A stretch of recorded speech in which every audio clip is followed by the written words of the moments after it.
Hello दोस्तों, नमस्कार। मैं प्रकाश चौहान और आप देख रहे हैं PYQ और practice question based on the your favourite chapter.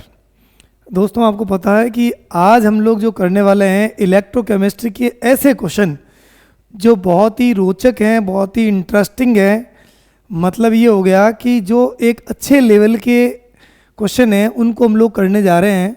और आपको पता होना चाहिए इलेक्ट्रोकेमिस्ट्री अपने आप में एक अच्छा चैप्टर है। मतलब अगर अपन इसको ढंग से पढ़े हैं तो मेरे हिसाब से इससे रिलेटेड कोई भी क्वेश्चन को अपन आसानी से कर सकते हैं। तो दोस्तों, आपको पता है कि हमारे ऐप के अंदर और हमारे जो YouTube चैनल है वहाँ पर आपको इलेक्ट्रोकेमिस्ट्री आपको मिल जाएगा। तो हो सकता है कि आप इन क्वेश्चंस को करने से पहले हमारा वो चैप्टर देखें, उसके बाद जो है आप ये क्वेश्चन करेंगे तो आपको बहुत आसान लगेगा। और अगर आपने किसी और सोर्स से पढ़ लिया है तो अब आप देखिए किस प्रकार से हम लोग इनको 1 बाय 1 करके सॉल्व आउट करते हैं। ठीक है दोस्तों, तो लेट्स सी पहला क्वेश्चन क्या है। दोस्तों, ये इंग्लिश में लिखे हुए हैं लेकिन मैं इसको इंग्लिश और हिंदी दोनों में ट्रांसलेट करते हुए पढ़ाऊंगा जिससे कि हिंदी मीडियम का बच्चा भी इनको कर सके। अच्छा, दूसरा ये है कि मिसलेनियस क्वेश्चन है। इसके अंदर कोशिश यही की गई है कि मैक्सिमम टॉपिक अपने कवर हो जाएं और अच्छी प्रैक्टिस हो जाए। आपके लगने में कोई क्वेश्चन थ्योरी का लगेगा लेकिन उसका लिंक जो है फॉर्मूले के साथ में हम आपको करके बताएंगे तो बहुत आसान हो जाएगा। ठीक है दोस्तों, लेट्स बिगिन। क्या देर का।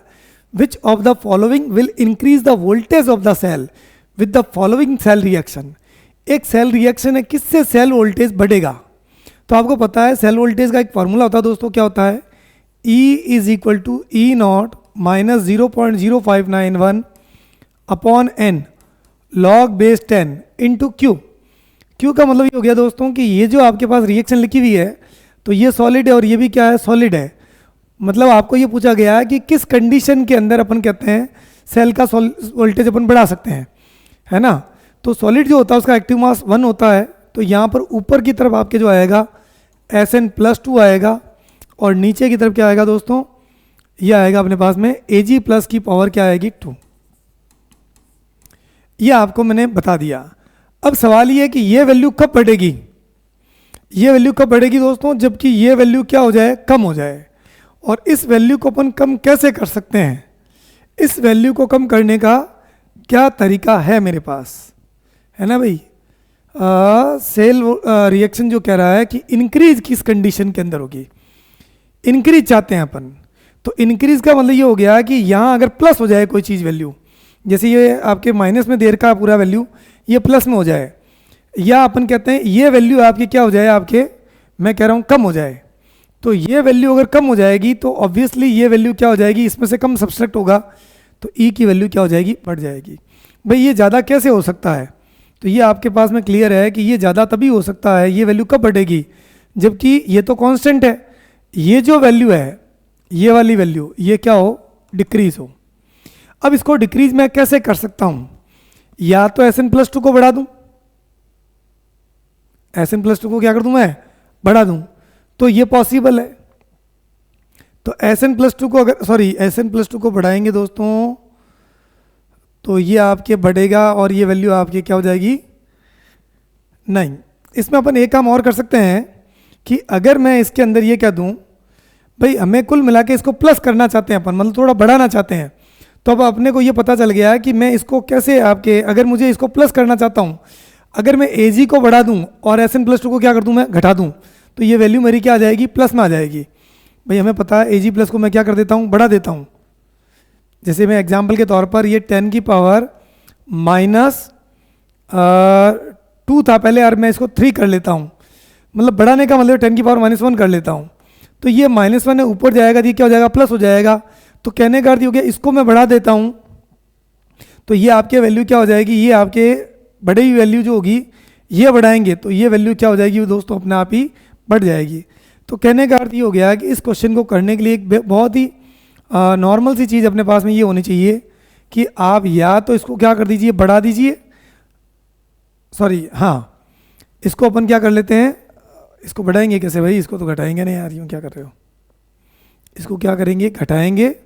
और इसको क्या करेंगे? बढ़ाएंगे। ये बढ़ेगा तो ऑब्वियसली वैल्यू क्या हो जाएगी बेटा? कम आएगी। कम आने का मतलब ये नेगेटिव क्या हो जाएगा? पॉजिटिव हो जाएगा। तो इसका मेरा आंसर क्या होना चाहिए? थर्ड होना चाहिए। Increase in the concentration of silver ion, increase in the concentration of Sn+2 ion. अगर आपने ये बढ़ा दिया हरिवास में, तो अगर ये बढ़ा दिया दोस्तों तो ये वैल्यू क्या हो जाएगी, कम हो जाएगी। तो ये नहीं करना, इसको आप क्या कर लीजिए, इसको बढ़ाइए ताकि ओवरऑल ये वैल्यू क्या हो जाए, प्लस में आ जाए, और इससे आपके सेल वोल्ट पोटेंशियल क्या है, बढ़ जाए। समझ गए आप? और नहीं तो आप इसमें वैल्यू रख करके भी आप चेक कर सकते हो कि आंसर क्या आएगा। मान लीजिए आपने पहले कह दिया ये वैल्यू आपकी कितनी थी, 10⁻⁻1, और ये वैल्यू क्या थी, ये भी वैल्यू क्या थी, 10⁻⁻1 थी। ठीक है, तो अब आप देखिए ये 10 की पावर क्या हो जाएगा, -2 है, ऊपर जाएगा तो क्या हो जाएगा, प्लस का 2, प्लस के 2 में से ये जाएगा तो log 10 कितना हो जाएगा, 1। तो ये आप नहीं हो गया। अब 10⁻⁻1 से आप 10 कर लीजिए तो ऑब्वियसली ये वैल्यू क्या हो जाएगी, प्लस में आ जाएगी। तो ये प्लस में आने का मतलब क्या हो जाएगा, ई की वैल्यू क्या होगी, बढ़ जाएगी। तो कहने मतलब लगता है अपने को थ्योरी का क्वेश्चन, लेकिन एक्चुअली में थ्योरी का क्वेश्चन नहीं है। ये क्वेश्चन आपकी क्या है, न्यूमेरिकल बेस्ड है।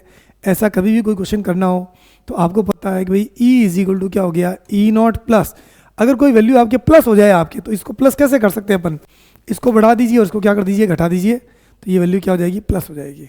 तो ये तरीका था दोस्तों इस क्वेश्चन को करने का। आगे देखते हैं दूसरा क्वेश्चन। देखिए क्या दिया है, the standard EMF for the cell reaction. ये आपको क्या दे रखा है, इसका जो इस रिएक्शन का जो सेल वोल्टेज दिया है दोस्तों कितना, 1.10। The EMF for the cell reaction when 0.1 m copper +2 and 0.1 m zinc +2 are used. इसका मतलब ये हो गया कि एक अपने पास रिएक्शन दी हुई दोस्तों, जिंक मतलब डेनियल सेल की रिएक्शन दे रखी है, और यहाँ जिंक आयन और कॉपर की कंसंट्रेशन दी हुई है। क्या पूछा गया है, आपको पूछा गया है कि भाई इसका सेल वोल्टेज क्या होगा। तो E = वही अपने फॉर्मूला वापस जो अभी लगाया, E0 - 0.0591/n। n की वैल्यू यहाँ पर कितनी हो जाएगी, 2 हो जाएगी, log बेस 10। अब जिंक आयन की कंसंट्रेशन कितनी है और कॉपर की कितनी है, जिंक की कंसंट्रेशन मेरे पास कितनी दी है दोस्तों, 0.1, और कॉपर +2 की भी कंसंट्रेशन कितनी है, 0.1। तो अब आप देखिए आपके अगर ये दोनों इक्वल है तो ये क्या हो जाएगा, log 1 हो जाएगा, और log 1 की वैल्यू क्या होती है, 0, और ये वैल्यू मुझे दी हुई है, कितनी दी हुई है, 1.10 वोल्ट। तो ये वैल्यू अपने पास में क्या होगी दोस्तों, ये हो गई आपके 0। तो आंसर फाइनल मेरा क्या आना चाहिए, आंसर आना चाहिए 1.10 वोल्ट। तो आंसर फर्स्ट इज करेक्ट। ठीक है भाई, इसका आंसर कौन सा था, थर्ड इज करेक्ट। अगला देखिए, लगभग उसी टाइप के क्वेश्चन है। ये जो इक्वेशन, इसको नर्स्ट इक्वेशन कहते हैं। क्या दिया है, in a cell reaction that utilises the reaction addition of H2SO4 to cathode compartment will. एक रिएक्शन दिए, in a cell reaction that utilises the reaction. एक रिएक्शन है जिसमें Zn+2 है, H2 है, और क्या कह रहा है, एडिशन ऑफ H2SO4। H2SO4 का जो एडिशन है टू कैथोड कंपार्टमेंट विल। तो मैं ये कहना चाहता हूँ कि इसमें क्या हो सकता है। तो ये देखिए दोस्तों, Zn+2 है, H2 है, Zn है, 2H+ है। Addition of H2SO4 to the cathode compartment will, तरीका आपका वही रहेगा। इस रिएक्शन को मैं वापस लिख रहा हूँ, E = E0 - 0.06 लिख देता हूँ मैं, बार बार दिक्कत ना हो। HN 2 हो जाएगा, log बेस 10 H2, ये गैस है तो मैं क्या लिख दूंगा यहाँ पर, प्रेशर ऑफ H2 अपॉन क्या हो जाएगा भाई, H+ की कंसंट्रेशन को क्या करना है, बढ़ाना आपको। चलो अब ये कह रहा है कि बताइए भाई, आपने H2SO4 का एडिशन किया कैथोड की तरफ, तो बताओ क्या हो जाएगा। आपको पता है H+ से आपके H2 बन रहा है, रिडक्शन तो हो ही रहा है। अगर HN की कंसंट्रेशन को आप बढ़ा रहे हैं तो बताइए क्या चीज़ आपके बढ़ेगी। आपको पता है कि किसी रिएक्शन के अंदर अगर अपन रिएक्टेंट को बढ़ाते हैं तो रिएक्शन कहाँ जाएगी, फॉरवर्ड की तरफ जाएगी। ये तो बात सही है। तो इक्विलिब्रियम किस डायरेक्शन में जाएगा, फॉरवर्ड डायरेक्शन में। दूसरा क्या कह रहा है, इंक्रीज द ई सेल। क्या इसमें ई सेल आपके बढ़ेगा या घटेगा। तो आपको पता है, इधर देखो मैंने क्या बताया था, अगर आप इसको बढ़ा रहे हो तो ये वैल्यू ऑटोमेटिकली क्या हो जाएगी, बढ़ जाएगी। जो अपना पहला सवाल किया था उसी टाइप का है। HN को बढ़ाएंगे तो E क्या होगा दोस्तों, बढ़ेगा। तो इसके हिसाब से मेरा आंसर क्या होना चाहिए, my answer should be fourth. मतलब ई सेल आपके क्या होगा, बढ़ेगा किसको, HIN को बढ़ाने पर, और रिएक्शन किस तरफ जाएगा, रिएक्शन जाएगा आपके increase the E cell and equilibrium to the, अच्छा ई सेल आपके क्या होगा, बढ़ जाएगा। भाई अपन ये कह रहे हैं कि इसमें इंक्रीज द H2SO4 को अपन कर रहे हैं, बढ़ा रहे हैं, तो बताइए रिएक्शन किस तरफ जाएगी, ई सेल तो आपके बढ़ेगा, ये बात सही होगी। And shift the equilibrium to the left, ये लेफ्ट में थोड़ी जाएगा भाई, increase the E cell and shift the equilibrium to the right जाना चाहिए। हाँ, क्योंकि अगर आप HIN बढ़ाएंगे तो आपको पता है HIN जो है वो जितना ज़्यादा होगा, अच्छा ये ज़्यादा हो, एक आप ध्यान रखिएगा Q जो होता है, Q की वैल्यू अगर हम कह रहे हैं इसको बढ़ाएंगे तो Q आपके पास में क्या आ रहा है, इक्विलिब्रियम किस तरफ जाएगा, तो Q जो होता है वो आपके किसी भी टाइम पर concentration of product upon concentration of reactant.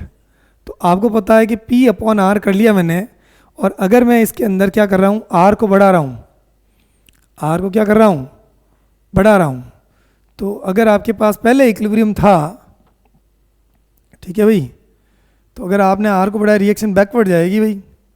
हाँ हाँ हाँ हाँ, क्योंकि अगर आपके ये बढ़ रहा है तो रिएक्शन फॉरवर्ड जाएगी, जिससे Q की वैल्यू बढ़ेगी, और Q बढ़ेगा तो रिएक्शन कहाँ जाना चाहेगी, बैकवर्ड। हाँ सही है, लेफ्ट ही जाएगी, ठीक है ना, ये हमने उल्टा दे दिया इसमें। पहले से देखो एक्चुअल में क्या होता है, दो कांस्टेंट होते हैं, एक तो होता है रिएक्शन कोएफिशिएंट और दूसरा होता है इक्विलिब्रियम कांस्टेंट। तो Q जो होता है किसी भी रिएक्शन के लिए वह पैरामीटर होता है जिसको रिएक्शन कोएफिशिएंट कहते हैं, जो ये डिसाइड करता है कि भाई रिएक्शन की डायरेक्शन क्या होगी। मैं आपको एक एग्जांपल से समझा देता हूँ। जैसे मान लीजिए एक रिएक्शन है A plus B is equal to क्या हो गया, C प्लस डी।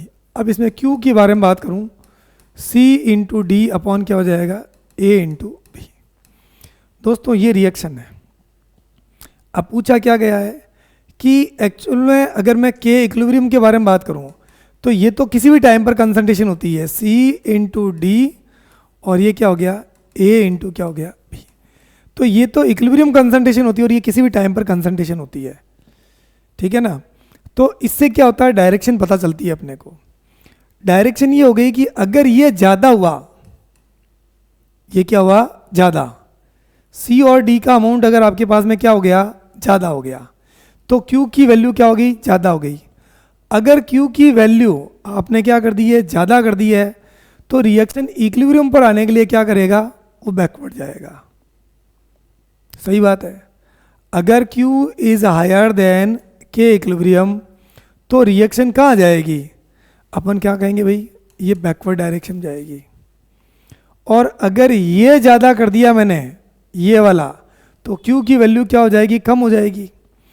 तो Q ज़्यादा हुआ तो रिएक्शन कहाँ जाएगी, बैकवर्ड में जाएगी। और Q, अच्छा उल्टा लिख दिया हमने आंसर, तो ये कहाँ जाएगी दोस्तों, फॉरवर्ड जाएगी।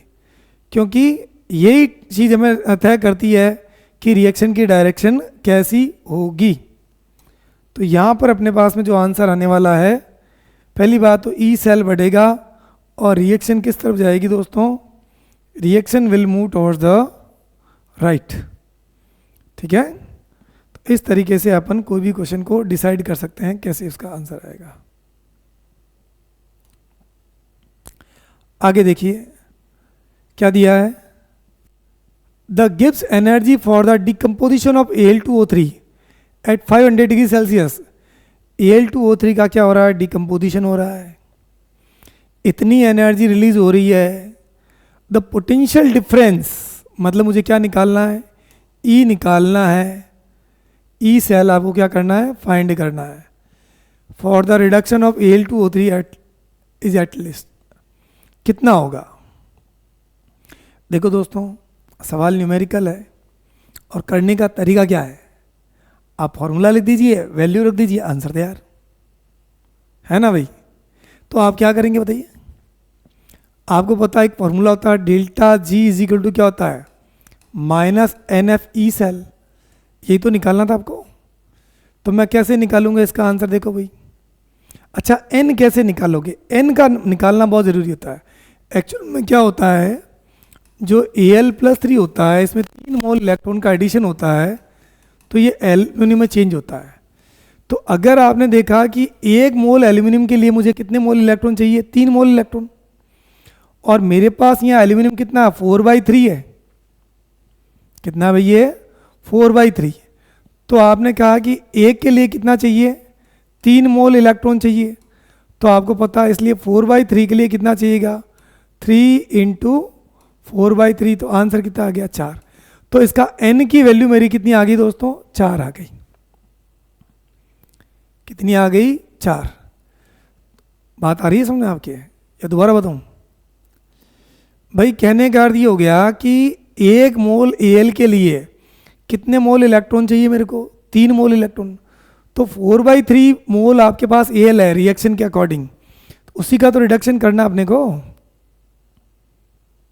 इस रिएक्शन के अंदर पूछा गया द पोटेंशियल डिफरेंस, इस रिएक्शन का डेल्टा जी दिया हुआ है। तो n की वैल्यू मेरे पास कितनी आ जाएगी?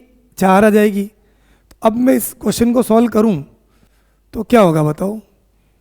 डेल्टा जी की वैल्यू कितनी थी बेटा? 966। ठीक है, किलो जूल है, तो इसको मैंने क्या किया? 10⁻³ लगा दिया। n की वैल्यू कितनी आ गई? n number of transferred electron कितने हैं दोस्तों? ये आपके 4 आ जाएगा। f कितना होता है? 96,500। तो ये मेरा क्या आ गया? E cell. अब चूंकि ये साइन माइनस में है तो इधर जाऊंगा तो ये आपके क्या हो जाएगा? ये माइनस में हो जाएगा। ठीक है भाई, चलो इसने तो पोटेंशियल पूछा, साइन की तो कोई दिक्कत ही नहीं अपने को। हाँ भाई, अब इसको सॉल्व करना आना चाहिए। तो ये देखिए आपके कितना हो जाएगा? ये 966 और ये 65 है, तो ये चला गया दोस्तों, तो ये तो हो गया। और ये 2 0 चले जाएंगे तो यहाँ पर 1 ही बचेगा। तो आंसर मेरे पास कितना आ गया? ये हो गया 10/4, क्योंकि यहाँ 10 बचा और नीचे कितना? 4 है। तो ई सेल जो मेरे पास आएगा वो कितना आ जाएगा दोस्तों? 2.5। कितना आएगा भाई? 2.5 इज द करेक्ट आंसर। तो ये मेरा क्या हो गया? 4 का 4th। अगला क्या है? The amount of an ion discharge during the electrolysis it not directly proportional to. अब आपको ये पूछा गया है the amount of an ion discharge during the electrolysis is not directly proportional. वो किस पर डिपेंड नहीं करता है। देखो, अगर आपने फैराडे लॉ पढ़ा है तो आपने देखा होगा कि जैसे ये इलेक्ट्रोड है, इसमें आपने करंट पास की दोस्तों, तो आपने देखा होगा, मान लो ये A+ जाएगा कैथोड पर जाएगा और B- कहाँ जाएगा? एनोड पर। तो किस किस पर डिपेंड करेगा? तो अपन कहेंगे सर सेल वोल्टेज कितना है, मतलब करंट कितनी पास कर रहे हैं, इसमें चार्ज कितना पास कर रहे हैं, कितने टाइम के लिए पास कर रहे हैं। तो W = आपने पढ़ा होगा, ये क्या होता है? Q। तो W = क्या होता है? ZI × T। तो I पर डिपेंड करता है, T पर डिपेंड करता है ये W, जो डिस्चार्ज होने वाली चीज़ होती है। तो टाइम पर डिपेंडेंट है, करंट पर डिपेंड है, electrochemical equivalent of the element Z पर डिपेंडेंट है। किस पर डिपेंडेंट नहीं है? तो आंसर क्या रहेगा? रेजिस्टेंस पर डिपेंडेंट नहीं है। ठीक है भाई,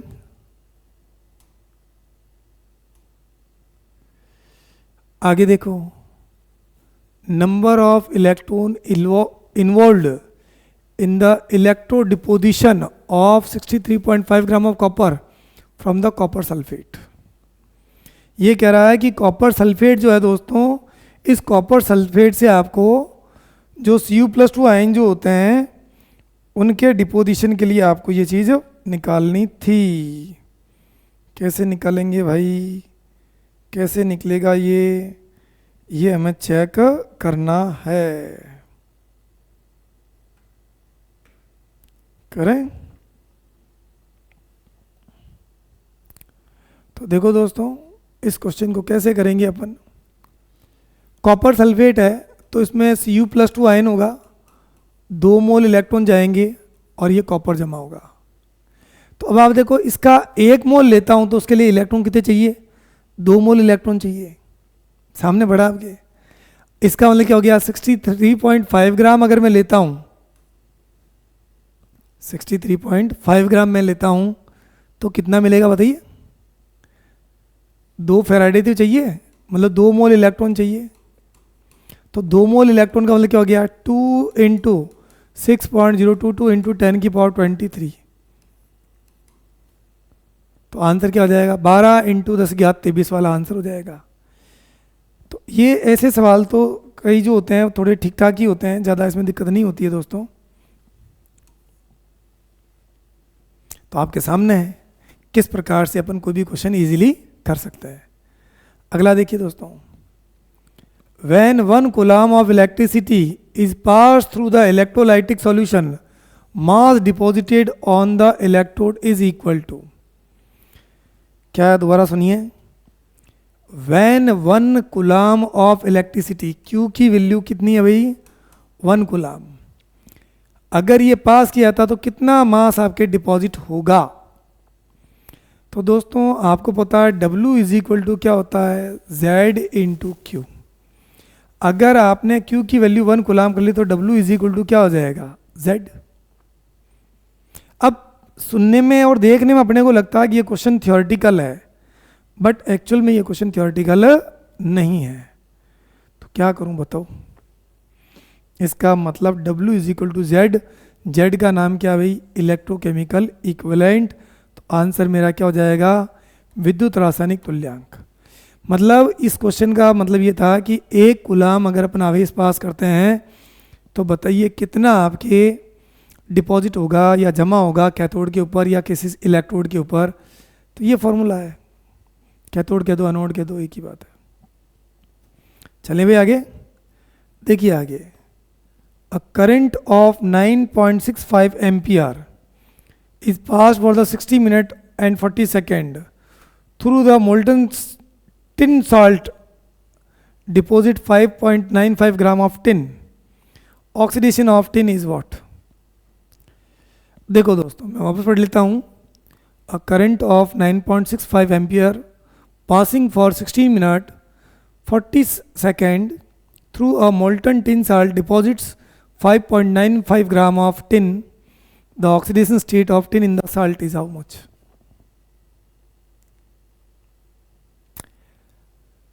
मतलब ये हो गया कि आपको पता होना चाहिए जो टिन जो होता है उसका ऑक्सीडेशन स्टेट क्या है? Sn+2। सॉरी अब इसने दिया नहीं अपने को, ऑक्सीडेशन स्टेट तो निकालनी है अपने को।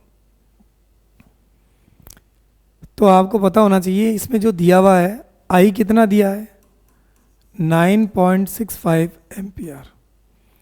टाइम कितना दिया दोस्तों? 16 मिनट और 40 सेकेंड। तो 16 इंटू 60 प्लस 40, ये 1000 हो जाएगा सेकेंड। डिपॉजिट कितना अमाउंट हो रहा है? W है 5.95 ग्राम। अब एक्चुअल में ये कहना क्या चाहता है? अच्छा, टिन का जो आपको पता है जो इसका इक्विवेलेंट मास होगा वो हो जाएगा 119 डिवाइड बाई n फैक्टर। तो n फैक्टर ही तो उसका चार्ज होगा, वही तो आपको निकालना है। ऑक्सीडेशन स्टेट जो होगी कितनी होगी ये हमें फाइंड करना है। तो अब आप लेके आइए W is equal to E by F I into T. W की वैल्यू निकालो भाई कितनी है? 5.95। E की वैल्यू कितनी है? 119 अपॉन n फैक्टर जो आपको चार्ज के फॉर्म में निकलेगा। F की वैल्यू क्या है? 96500। I करंट, करंट कितनी है दोस्तों? 9.65। टाइम कितना है? 1000। ये हटा दीजिए, ये 1 2 3 1 2 3, ये तीनों जीरो चले गए। अब देखिए यहाँ देखना थोड़ा, अगर मैं ये ले लेता हूँ तो नीचे क्या आ जाएगा? 100। देखो 965 से 965 कैंसिल हो गया अपना, और यहाँ फिर सिर्फ 10 बचा हुआ था। एक जीरो से एक जीरो मैंने क्या कर लिया? कैंसिल कर लिया। अब आप देखिए ये कितनी बार जाएगा दोस्तों? ये जाएगा 5 बार। तो ऊपर तो मेरे पास कितना है? 5, और नीचे कितना है? 10 है। तो 5/10 का मतलब क्या हो गया? 2। तो n फैक्टर की वैल्यू मेरे पास कितनी आ गई? 2 आ गई। तो मैंने इसमें कोई बड़ी रामायण या लंबी चौड़ी बातें नहीं की है, इसके अंदर मैंने कुछ नहीं किया है। n फैक्टर की वैल्यू निकाली है और n फैक्टर क्या हो जाएगा, उसका चार्ज हो जाएगा भाई, n फैक्टर इसका क्या हो जाएगा, चार्ज हो जाएगा। चलें भाई आगे। तो दोस्तों इस तरीके से अपन 1 बाय 1 करके सारी चीजें कर सकते हैं। आगे बढ़े दोस्तों, तो घबराने की जरूरत नहीं है। कभी कभार हमारे से भी, अगर हम भी ध्यान नहीं देते तो हमारे से भी कोई क्वेश्चन गलत हो सकता है ना। बस वो छोटी सी एरर जो होती है, बस न्यूमेरिकल क्वेश्चन की एक ही खासियत है कि भाई आपको जो क्वेश्चन करने हैं दोस्तों, वो बहुत ही सोच समझ करके और बहुत ही पेशेंटली करने पड़ेंगे, है ना। अगर ऐसा नहीं किया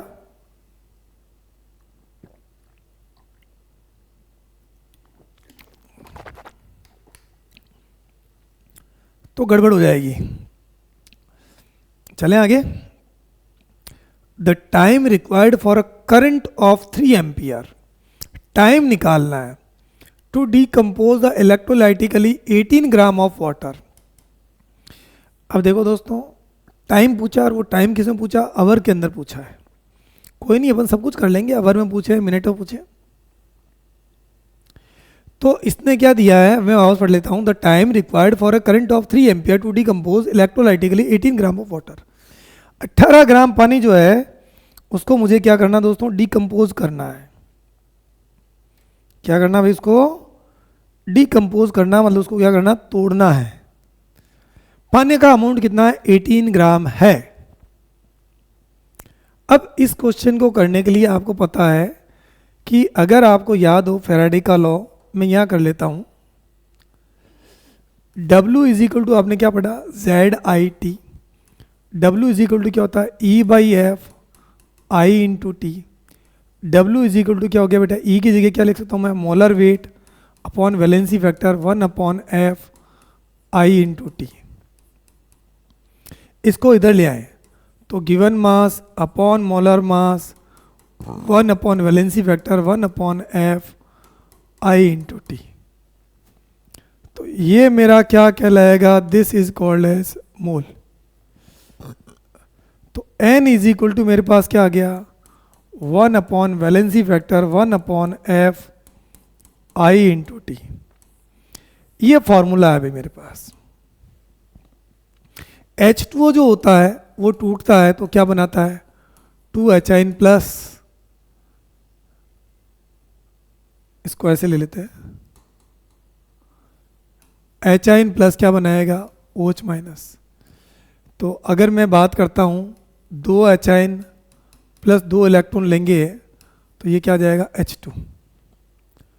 तो अब अगर मैं बात करूँ यहाँ पर 2 OH ले लेता हूँ तो ये क्या करेगा, H2O plus half O2 plus 2 electron.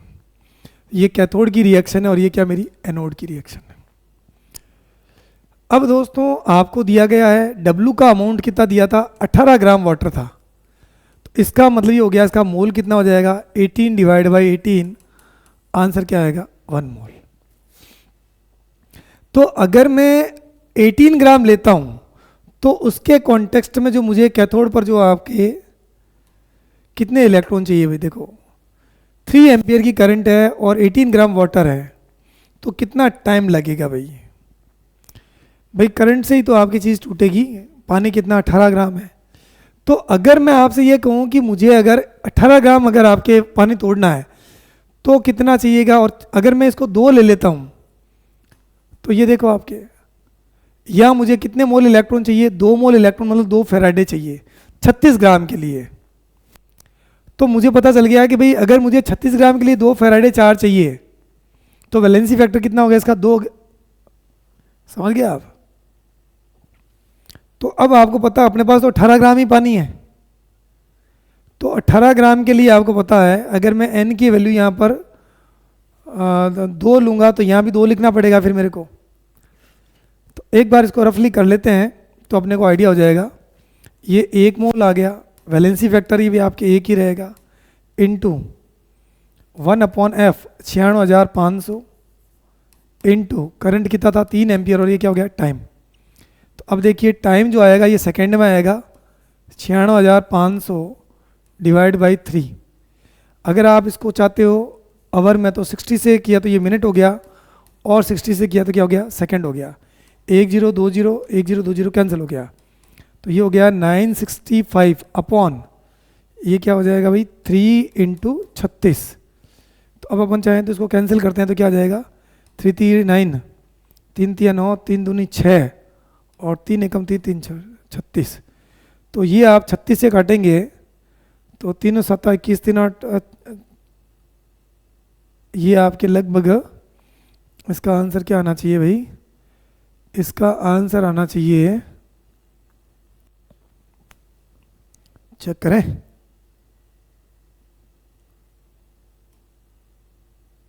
ये देखिए 36 से अगर अपन इसको डिवाइड करें तो ये आपके पास आएगा लगभग 9 तिया 27। ये तो अपने पास में आएगा 9 छंग 54 और 9 तिया 6 से कर रहे हैं ना अपन 9 से, तो 9 छंग 54 9 तिया 27 और 5 32, ये 9 आवर आएगा। अच्छा, अब अपने को जो दिया है, एक थोड़ा सा अपन वापस चलेंगे, यहाँ पर हमने अगर 1 मोल लिया है 18 ग्राम पानी लिया है ना भाई, 18 ग्राम का मतलब ये हो गया कि H प्लस और ये OH माइनस लिया, तो यहाँ पर आपके पास जो आने वाला है दोस्तों, ये जो वैल्यू आएगी अपने पास में, पानी का मोलर मास कितना होता है 18 होता है, ठीक है। तो अब आपके पास 9 आवर नहीं आएगा इसका आंसर। मैं दोबारा देख लेता हूँ, ये देख लिया आपने, molar mass valency vector 1/f(I)(T). तो अब आप देखिए इसके अंदर हमने क्या किया दोस्तों, इसमें निकाला आपने T निकाला है, तो T क्या हो जाएगा, क्रॉस मल्टीपल किया डिवाइड बाई 3, 60 से कर दिया तो ये क्या आ जाएगा आपके मिनट की जगह ये आवर में आ जाएगा। तो ये 9 आवर आ रहा है, लेकिन अपने पास एक दिक्कत हो गई, एक्चुअल में H प्लस के रूप में ये डिपॉजिट नहीं होगा, ये H2 के रूप में डिपॉजिट होगा। तो वैलेंसी फैक्टर आपके ये मोल तो एक ही है, लेकिन इस डिपोजिशन के लिए H2 के फॉर्म में और O2 के फॉर्म में आएगा। तो मिनिमम हमें जो चाहिए वहाँ पर क्या चाहिए भाई, जैसे H2O है ना दोस्तों, तो ये क्या हो जाएगा भाई H प्लस और OH माइनस। तो कहने का अर्थ ये हो गया कि यहाँ पर मुझे जो वैलेंसी फैक्टर जो रहेगा वो 2 आएगा बेटा, तो ये आपके क्या रहेगा, ये 2 से मल्टीप्लाई करेंगे तो ये आप क्या आ जाएगा इंटू 2, आंसर क्या आएगा 18 आवर आएगा।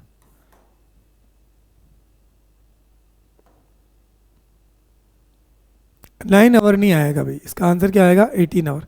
मैं दोबारा बताता हूँ कैसे किया कि हमने 18 ग्राम पानी है, उसका मुझे क्या करना है, इलेक्ट्रोलाइसिस करना है। तो देखो क्या ऐसा किया मैंने, इलेक्ट्रोलाइसिस को मैंने पूरा बताया आपको कैसे किया। ये आपने n निकाल लिया, ये क्या है वैलेंसी फैक्टर।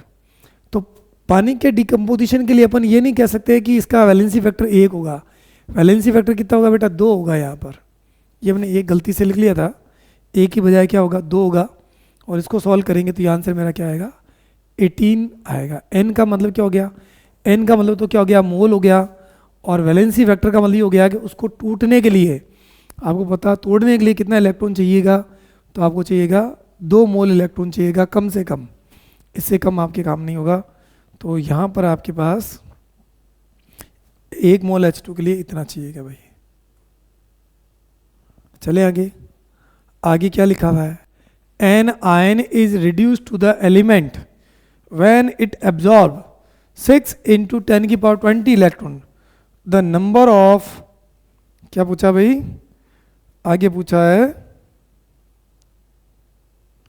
चलिए, an ion is reduced to the element when it absorb, इतने इलेक्ट्रॉन लेता है, the number of gram equivalent कितना हो जाएगा इसमें। देखो बेटा कोई भी आयन है, ये रिडक्शन हो रहा, मान लो ये A प्लस N कोई आयन है, N इलेक्ट्रॉन लेकर के ये जम जाता है, ठीक है, और ये कितने इलेक्ट्रॉन ले रहा है, ये इतने इलेक्ट्रॉन। तो अपन इसके मोल निकाल लेते हैं। मोल कैसे निकलेंगे, 6 into 10 की पावर 20 अपॉन 6 इंटू 10⁻23 कैंसिल किया तो ये आंसर आपके आ जाएगा 0.001 मोल। इतने इलेक्ट्रॉन है। अब इसने पूछा कि इसके ग्राम इक्विवेलेंट कितने आ जाएंगे आयन के।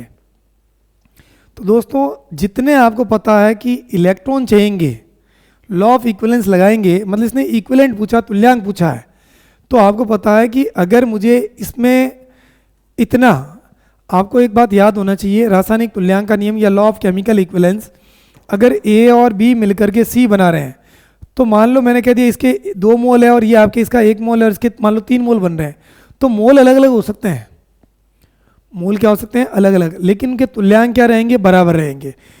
इसका तुल्यांक, इसका तुल्यांक और इसका तुल्यांक, इसका इक्विवेलेंट, इसके इक्विवेलेंट और इसके इक्विवेलेंट क्या रहेंगे, बराबर रहेंगे। तो बताओ मेरे बच्चों क्या आंसर रहेगा। तो ऑब्वियसली आप कहेंगे सर कि यहाँ पर इसका इक्विवेलेंट इसके इक्विवेलेंट क्या होंगे, बराबर। तो आपको पता है इसके मोल इसके इतने हैं, तो इसके इक्विवेलेंट कितने हो जाएंगे। इक्विवेलेंट निकालने का फॉर्मूला क्या होता है, वैलेंसी फैक्टर इनटू मोल। तो मेरे पास मोल कितना है 0.001 और इलेक्ट्रॉन पर चार्ज कितना था, माइनस का 1 होता, तो वैलेंसी फैक्टर कितना हो गया 1 इंटू 0.001। तो कहने का अर्थ ये हो गया जितने आपके इलेक्ट्रॉन के इक्विवेलेंट होंगे उतने ही क्या होंगे, इसके इक्विवेलेंट होंगे। तो आंसर मेरा कौन सा रहेगा, third is the correct answer. ठीक है दोस्तों, तो ऐसे 1 बाई 1 करके अपन सारे क्वेश्चन कर सकते हैं। चले भाई आगे आगे देखते हैं क्या दिया है। How many coulomb of electric charge are required for the oxidation of 1 mole of H2O to O2। Charge पूछा भाई, कितना चार्ज चाहिए। How many coulomb of electric charge are required for the oxidation of 1 mole of H2O to O2। देखो अभी जो आपको बताया था उसी टाइप का ये क्वेश्चन है कि मेरे को 1 मोल H2O को O2 में बदलने के लिए कितने चार्ज की आवश्यकता होगी।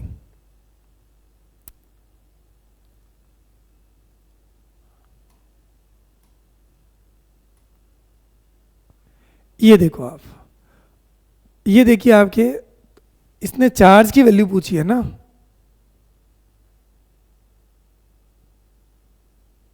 चलो यही कर लेते हैं। कूलम चाहिए, इसमें क्या पूछा इसने, Q की वैल्यू पूछी है for the oxidation of 1 mole of H2O to O2। कितना चार्ज चाहिएगा, तो वही वाला फॉर्मूला अभी जो लगवाया था आपको, N is equal to 1 upon valency factor I into T upon क्या हो जाएगा F। I इंटू टी को मैं क्या लिख सकता हूँ, Q लिख सकता हूँ। तो Q मेरा क्या आ जाएगा, N into valency factor into F upon Q। ठीक है भाई, Q तो निकालना है यार, अपॉन N आएगा ना, N आ गया, नहीं बस और कुछ चाहिए नहीं, हो गया ना। ये चाहिए था, तीनों क्रॉस मल्टीपल कर लो।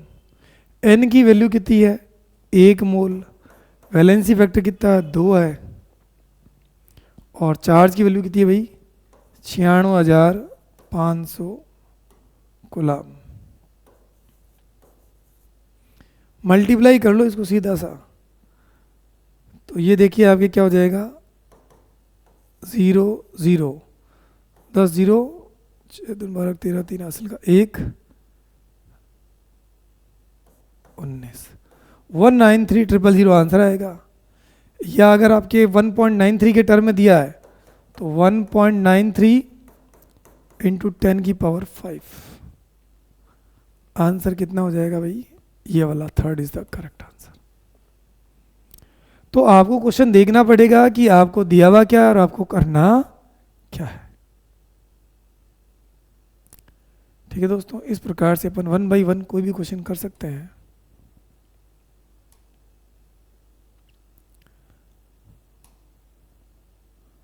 देखिए वैसे तो मैंने आपको पहले ही बता दिया था कि ऑर्गेनिक का या सीधा साधा थ्योरेटिकल क्वेश्चन होता है किसी चैप्टर का, तो उसको सॉल्व करना बहुत आसान रहता है। लेकिन अगर फिजिकल केमिस्ट्री का कोई चैप्टर है, उसका थ्योरेटिकल क्वेश्चन भी आया हुआ है, तो उसके लिए आपको पूरा मैथमेटिकल वर्जन से सोचना पड़ेगा।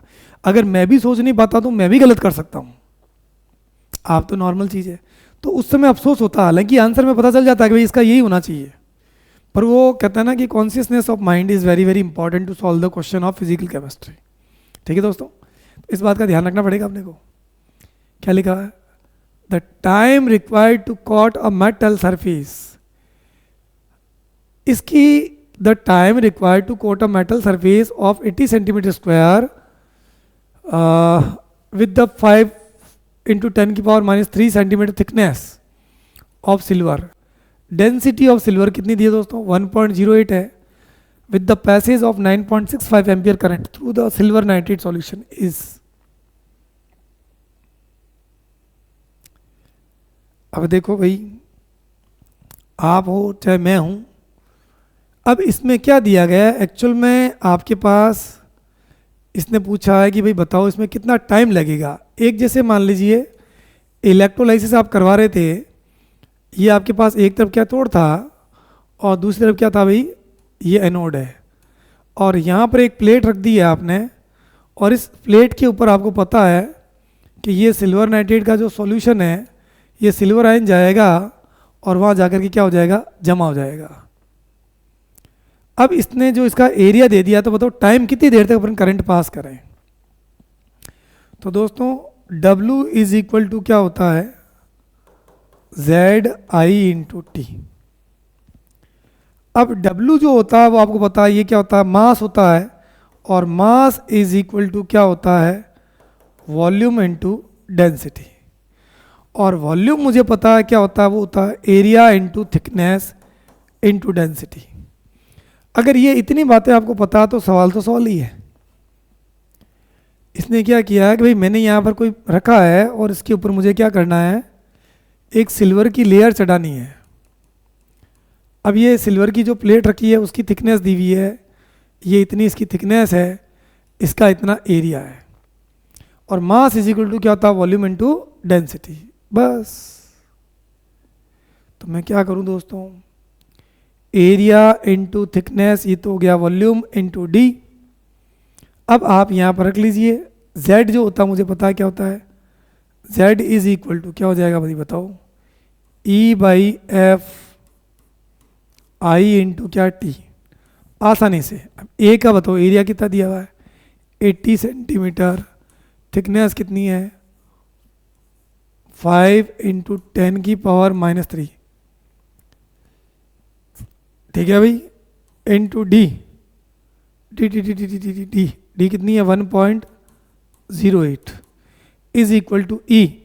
इक्विवेलेंट मास ऑफ सिल्वर कितना हो जाएगा भाई, एक ही मोल इलेक्ट्रॉन का एक्सचेंज होता है तो ये 108 ही रहेगा, अपॉन एफ कितना है 96500, इंटू करंट कितना दिया भाई, करंट कितना है 9.65, पूछा क्या है टाइम टी। सॉल्व कर लीजिए इसको तो आपका आंसर आ ही जाएगा। अगर मैं ये हटा दूँ दोस्तों तो ये 100 आ जाएगा, 108 से 108 कैंसिल हो जाएगा, ये हटाया तो मैंने 2 जीरो ले लिया तो ये 965 से 965 कैंसिल हो गया, ये 2 जीरो से ये 2 जीरो कैंसिल हो गया, जो बच गया उसी को तो करना, अपने को टाइम निकालना था। तो ये बच गया दोस्तों 80 इंटू 5 इंटू 10 की पावर -3 इंटू, ठीक है भाई, ये 100 इज इक्वल टू क्या हो गया टी। अब ये देखिए आपके ये हो जाएगा भाई, ये देखेंगे तो 400 इंटू 10 की power -3 into 100 is equal to क्या हो गया टी। तो ये 4 जीरो और ये आपके 3 जीरो है, तो टी इज इक्वल टू मेरे पास कितना आ जाएगा 40 सेकेंड। टी कितना हो जाएगा भाई 40 सेकेंड। तो थोड़ा सा बड़ा क्वेश्चन था, है ना, एरिया वेरिया देकर के पूछा था, तो आंसर मेरा कौन सा रहेगा, second is the correct answer. तो देखा आपने कि आपको फॉर्मूला तो वही इस्तेमाल किया लेकिन थोड़ा पेचीदा क्वेश्चन था। आगे देखते हैं, which of the following solution has the highest resistance इसमें से किस सॉल्यूशन का रेजिस्टेंस ज़्यादा है? रेजिस्टेंस का मतलब होता है प्रतिरोध।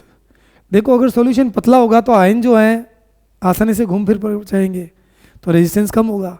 और जहाँ कंसंट्रेशन ज़्यादा होगी, इसका मतलब सॉल्यूट ज़्यादा है, उसमें विलेय पदार्थ की मात्रा ज़्यादा, तो आयनों को घूमने में दिक्कत होगी। वही आपके क्वेश्चन है, क्या करूँ बताओ? हाईएस्ट रेजिस्टेंस, उच्च प्रतिरोध किस में हो जाएगा?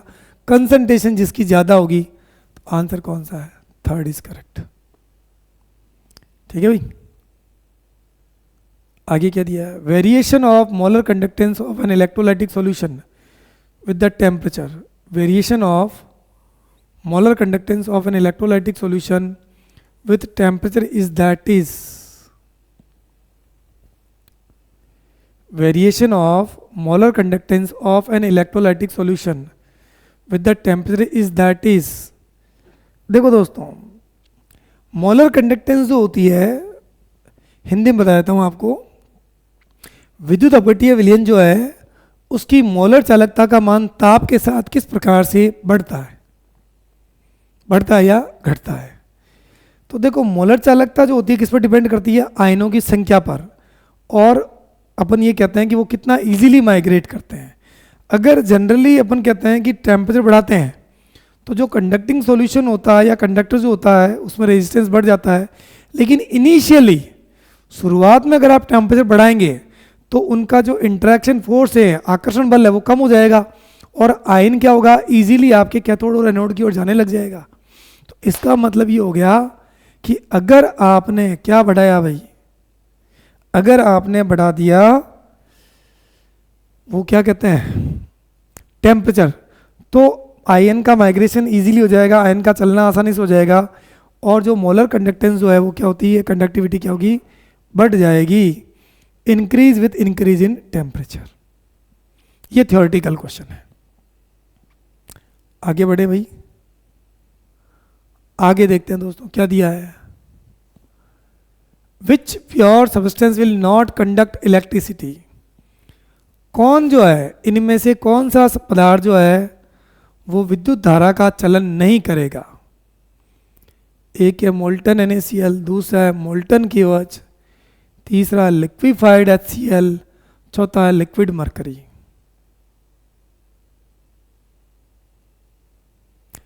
तो दोस्तों आपको एक बात पता होनी चाहिए कि जो इलेक्ट्रिसिटी जो आपके पास करते हैं उनके अंदर हमें पता होना चाहिए कि आयन होने चाहिए, आयंस।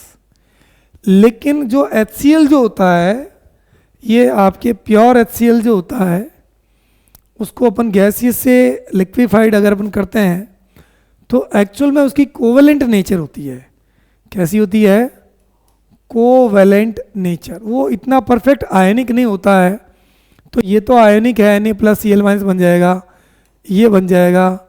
लिक्विड मरकरी है, बिल्कुल उसके अंदर भी आपके आयन मिल जाएंगे अपने को, लेकिन HCl में नहीं मिलेंगे, तो ये इलेक्ट्रिसिटी को कंडक्ट नहीं करेगा।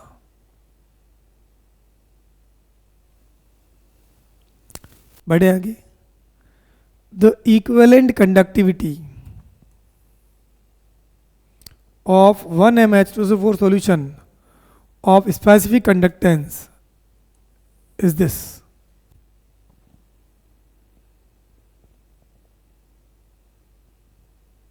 कितनी हो जाएगी? The equivalent conductivity of 1mH2SO4 solution of specific conductance कितनी होगी भाई?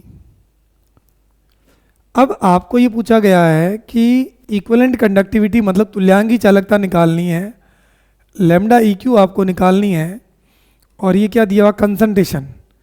ये कितनी दी हुई? 1m। और ये स्पेसिफिक कंडक्टेंस जो देर की, ये क्या देर का मेरे को? K दिया हुआ है। तो आपने पढ़ा होगा फॉर्मूला क्या होता भाई? Lambda equivalent is equal to क्या होता है? K × 1000 upon normality. तो आपको पता है इसमें K की वैल्यू कितनी दी हुई अपने को? 2.6 × 10⁻⁻1 इंटू 1000 अपॉन n।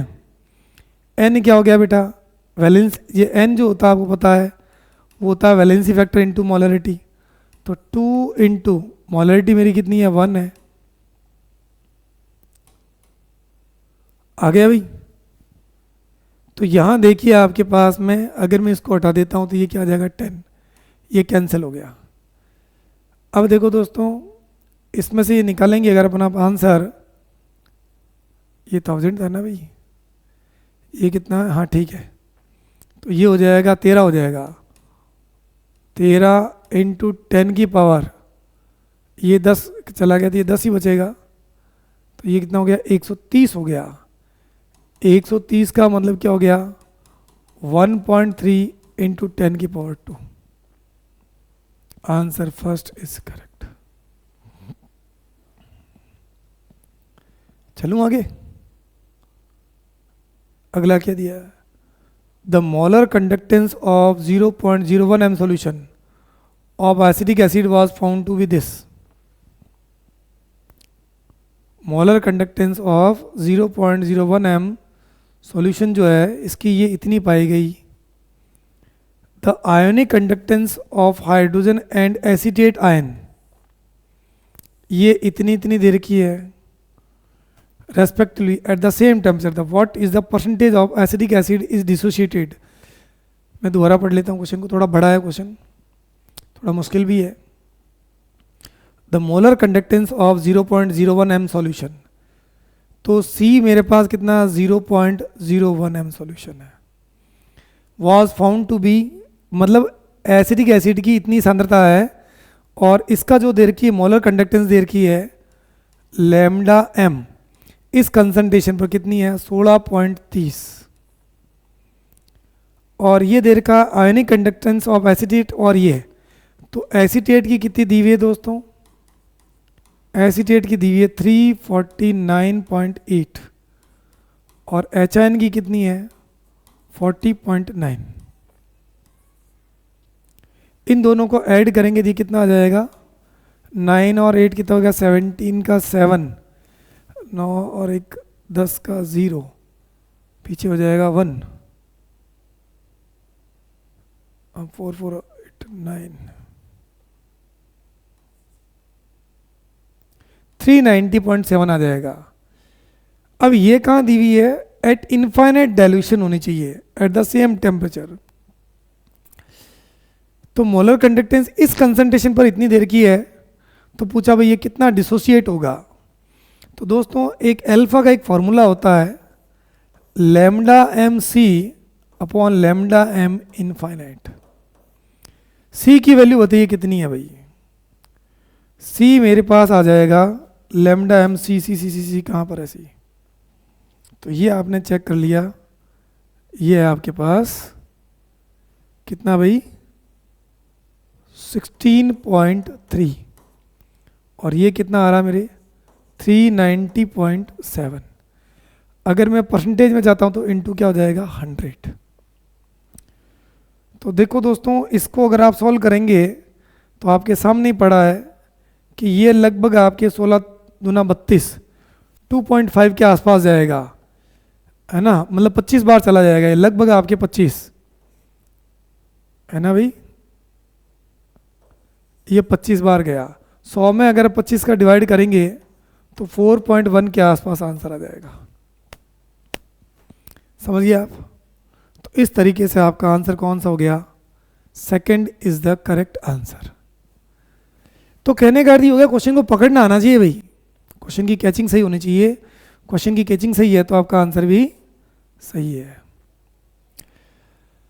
आगे देखते हैं दोस्तों, the distance between two electrode of a cell is 2.5 centimetre, area of each electrode is this, the cell constant is how much. दोबारा सुनिए, एक दो इलेक्ट्रोड लगे हैं उनके बीच की डिस्टेंस कितनी है 2.5 सेंटीमीटर है और एरिया ऑफ इलेक्ट्रोड कितना 5 सेंटीमीटर है, तो सेल कांस्टेंट कितना होगा, मतलब मेरे से ये पूछा गया कि बताओ भाई इसमें जी स्टार कितना होगा। दोस्तों आपको पता होना चाहिए जो जी स्टार या सेल कांस्टेंट होता है उसका एक फॉर्मूला होता है L/E, पढ़ा कभी, पढ़ा होगा आपने। L की वैल्यू कितनी है, डिस्टेंस कितनी है 2.5, एरिया कितना 5 है, कितनी बार जाएगा 2 बार जाएगा, कितनी बार जाएगा भाई ये 2 बार, ठीक है। तो ये आंसर मेरा कितना आ जाएगा 0.5 सेंटीमीटर इनवर्स, सेंटीमीटर इनवर्स।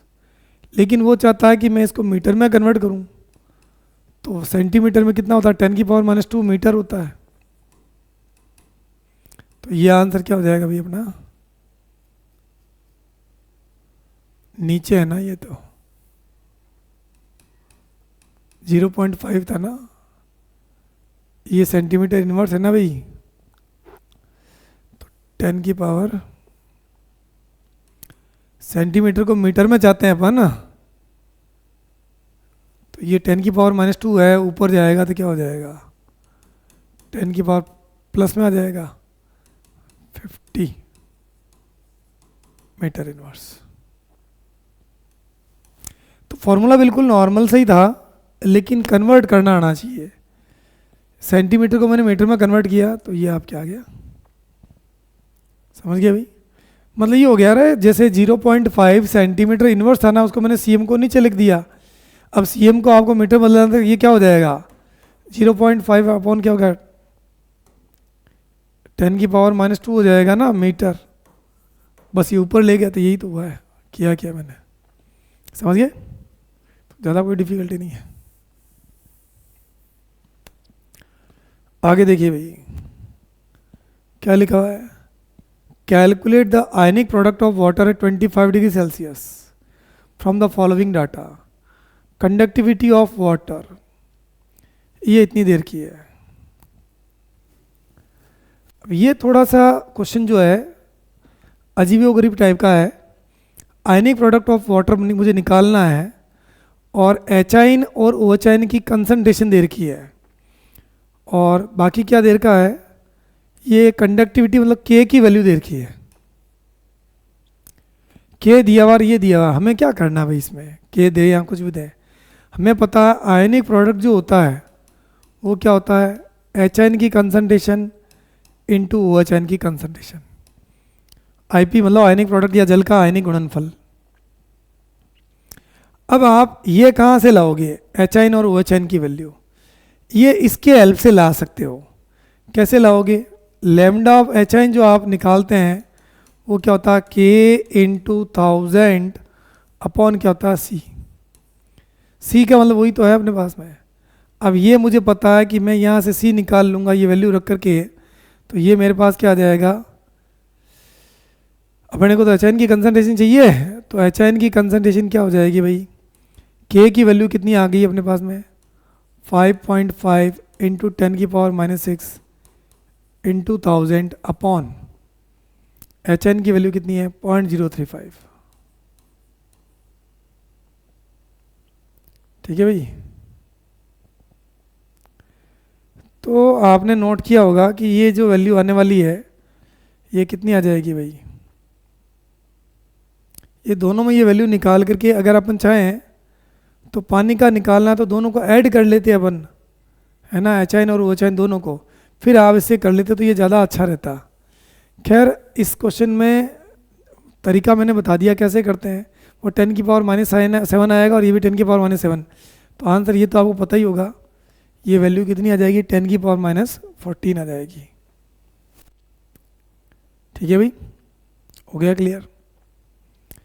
अगला देखिए क्वेश्चन देखिए, कैलकुलेट के of the acetic acid if 0.05 m solution has molar conductivity 7.8 into 10⁻⁻4 ohm inverse meter inverse mole inverse and lambda m for the acetic acid is this। के ए निकालना भाई, तो के ए निकालना एसिटिक एसिड का, मैं दोबारा पढ़ लेता हूँ, कैलकुलेट द के A for the acetic acid. अब एसिटिक एसिड का के ए निकालना है। एक्चुअल में क्या होता है, जब एसिटिक एसिड टूटता है तो ये बनाता है दोस्तों एसीटेट आयन, और ये क्या बनाता है, एच आयन। सही है भाई।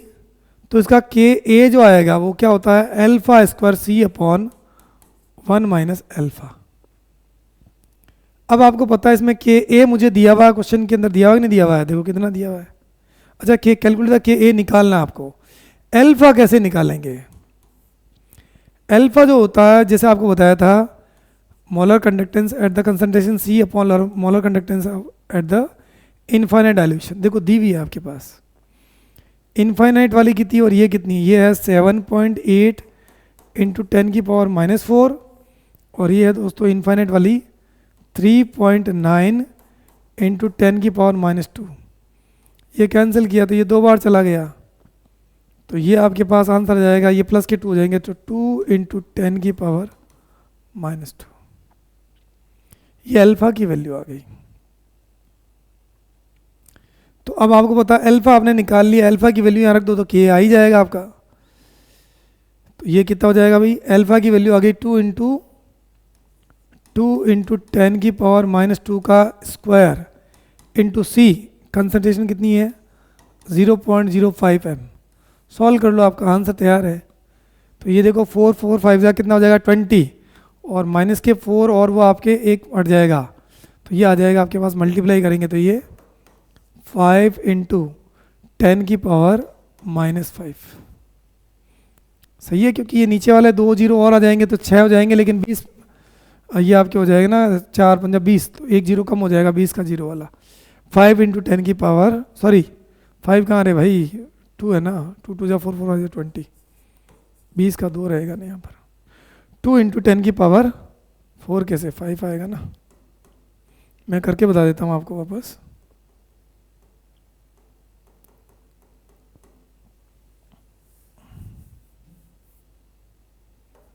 ये 2 इंटू 10 की पावर -2 निकाला आपने, सॉल्व कर लेता हूँ। 2 2 जा 4, 10 की पावर -4 इंटू 0.05, ये गया तो क्या जाएगा 100, तो ये हो जाएगा 4 5 जा 20, 10 की पावर -4 इंटू 10 की पावर 2 माइनस के 2, तो ये हो जाएगा 20 इंटू 10 की पावर -6, इसको हटाना चाहते तो ये हो जाएगा 2 इंटू 10 की पावर -5। तो देखो करके देखना पड़ेगा, मैंने क्या कहा, थोड़ा सा ध्यान हटा, सावधानी हटी, दुर्घटना घटी। तो ये थोड़ा आपको केयरफुली 2 इंटू 10 की पावर -5 आंसर आ रहा है, तो this is the given in your first option. देखा दोस्तों कि किस प्रकार से हमने मिसलेनियस क्वेश्चन किए हैं, अलग अलग तरीके क्वेश्चन किए हैं, जिसमें अलग अलग फार्मूले का हमने इस्तेमाल किया, और थ्योरेटिकल क्वेश्चन भी है तो उसको करने का हमने जो तरीका जो चुना है वो यही चुना है कि भाई जो है मतलब किस प्रकार से अपने को फार्मूले का यूज़ करते हुए आंसर बताना है।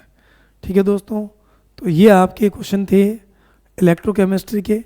अगले लेक्चर में फिर मिलेंगे इसी टाइप के या किसी और चैप्टर के क्वेश्चन करते हुए, जिससे कि आपको कॉन्फिडेंस आ जाए। और ये जो क्वेश्चन चुने गए दोस्तों, ये एक अपने एक कहता है ना कि एक अच्छे लेवल के इंस्टीट्यूट और अच्छे लेवल के सोर्स को हमने चूज़ किया है, ताकि आप लोग जो है ऐसे लेवल के क्वेश्चन अपने घर बैठ के भी अपने आसानी से आप कर सको। तो ठीक है दोस्तों, इजाज़त लेते हैं, अगले वीडियो में फिर मुलाकात होगी। Till then keep watching, keep study, thank you.